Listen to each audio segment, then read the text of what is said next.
మీ business ఏదైనా మీ ఊర్లో promotion చేయాలంటే అది సుమన్ టీవీతోనే సాధ్యం. ఇప్పుడే సంప్రదించండి. సీజ్ చేయాలి ఆసుపత్రులను వెంటనే. సీజ్ చేయాలి ఆసుపత్రులను వెంటనే. సీజ్ చేయాలి ఆసుపత్రులను వెంటనే.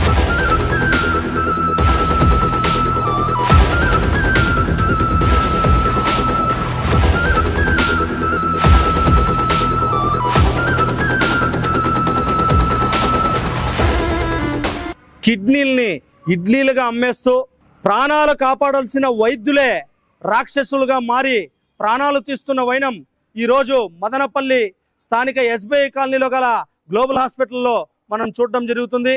ఈ సంఘటన ఎంత బాధాకరం అంటే, ఎవరైతే ఈ హాస్పిటల్ నిర్వహిస్తున్న ఆంజనేయులు గారు ఉన్నారో ఆయన గతంలో గవర్నమెంట్ హాస్పిటల్లో సూపరింటెండెంట్గా పనిచేస్తూ, అలాగే ఇప్పుడు జిల్లా అధికారిగా పనిచేస్తూ, కేవలం ఆయన అధికార బలంతో డబ్బు బలంతో ఎలాంటి అనుమతులు లేకుండా, ఎలాంటి సర్టిఫైడ్ స్టాఫ్ లేకుండా, సర్టిఫైడ్ డాక్టర్లు లేకుండా ఈరోజు ఈ హాస్పిటల్ను నిర్వహిస్తూ, ఈ హాస్పిటల్లో ఆయన నిర్వహించడం కూడా ఎందుకంటే ఎవరికైనా ప్రజలకు వైద్యం చేయాలా, సేవలు అందించాలని కాదు. ఆయన ముఠాతో, ఆయన కిడ్నీ ముఠాతో కిడ్నీ వ్యాపారం చేసి కోట్ల రూపాయలు సంపాదించుకోవాలని చెప్పి కేవలం ఆ నేపథ్యంలోనే ఈరోజు ఈ హాస్పిటల్ నిర్వహించడం జరుగుతుంది. ఈ సందర్భంగా మనం గమనిస్తే విశాఖకు చెందిన ఒక మహిళని తన బ్రోకర్లుగా ఏర్పాటు చేసుకున్న బ్రోకర్ల ద్వారా కిడ్నీని ట్రాన్స్ప్లాంటేషన్ కోసం కిడ్నీని అమ్మల్లా అని చెప్పి ఇక్కడ ఒక పార్టీని ఏర్పాటు చేసుకొని వాళ్ళకి కిడ్నీ ఇవ్వడానికి ఆమెని తీసుకొచ్చి ఆమె దగ్గర నుండి ఆమెకి కిడ్నీ ట్రాన్స్ప్లాంటేషన్ చేసి ఈరోజు ఆమె మరణించడం జరిగింది. ఇది మనం గమనిస్తే ఇది ఎవరైనా డాక్టర్లు చేయాల్సిన పనే? ఇలాంటి అమ్ముడుపోయే విధానం డాక్టర్ వృత్తికే చెడ్డపేరా? దీని గురించి ఈ ఒక హాస్పిటలే కాకుండా మదనపల్లిలో చాలా వైద్యం పేరుతో దందాలు జరుగుతున్నాయి. చాలా హాస్పిటల్స్ అనుమతులు లేకుండా నిర్వహిస్తున్నారు. చాలా హాస్పిటల్స్ లో సర్టిఫైడ్ స్టాఫ్ లేకుండా, సర్టిఫైడ్ డాక్టర్స్ లేకుండా ప్రజల్ని దోచుకుంటున్నారు.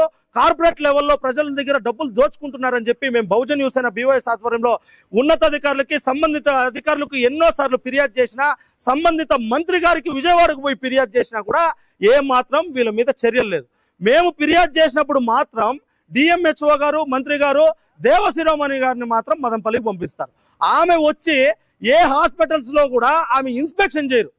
ఇన్స్పెక్షన్ పేరుతో వచ్చి కోట్ల రూపాయలు, లక్షల రూపాయలు ఆమె బ్యాగుల్లో నింపుకొని ఆమె పోయి ఈ హాస్పిటల్లో చర్యలు తీసుకోకపోవడం వల్ల ఈరోజు ఇంత పెద్ద దందా మదనపల్లిలో జరిగిందనడానికి ఆమె నిర్లక్ష్యమే కారణం అని చెప్పి ఈ సందర్భంగా తెలియజేస్తున్నాం. అలాగే ఎవరైతే అధికారులు, ఉన్నతాధికారులు ఉన్నారో మదనపల్లిలో ఇలాంటి హాస్పిటల్స్ చాలా ఉన్నాయి. వాళ్ళకు సంబంధం లేని డాక్టర్లే కానీ డాక్టర్లు కూడా మదనపల్లిలో హాస్పిటల్ నిర్వహిస్తున్నారు. మీరు ఎందుకు వాళ్ళపైన ఎంక్వైరీ చేయడం లేదు? వారి మీద ఇన్స్పెక్షన్ చేయడం లేదు? ఎన్నో స్కానింగ్ సెంటర్లు వేలకు వేలు, లక్షల రూపాయలు వసూలు చేస్తున్నా కూడా మీరు ఎందుకు ఇన్స్పెక్షన్ రావడం లేదు? మేము ఫిర్యాదు చేసినా కూడా మీరు ఎందుకు చర్యలు తీసుకోవడం లేదు? అంటే మీకు ప్రజల ప్రాణాలు కానీ, ప్రజల బాధ్యత అంటే మీకు లేదా? మీ డబ్బే మీకు ముఖ్యమా అని ఈ సందర్భంగా నేను అధికారులను అడగడం జరుగుతుంది.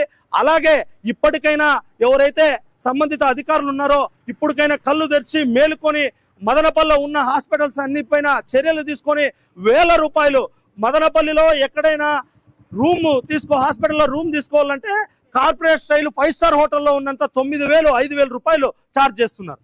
మెడిసిన్స్ తీసుకోవాలంటే లక్షల రూపాయలు ఛార్జ్ చేస్తున్నారు. మరి మీరు ఎందుకు వాటి మీద చర్యలు తీసుకోవడం లేదు?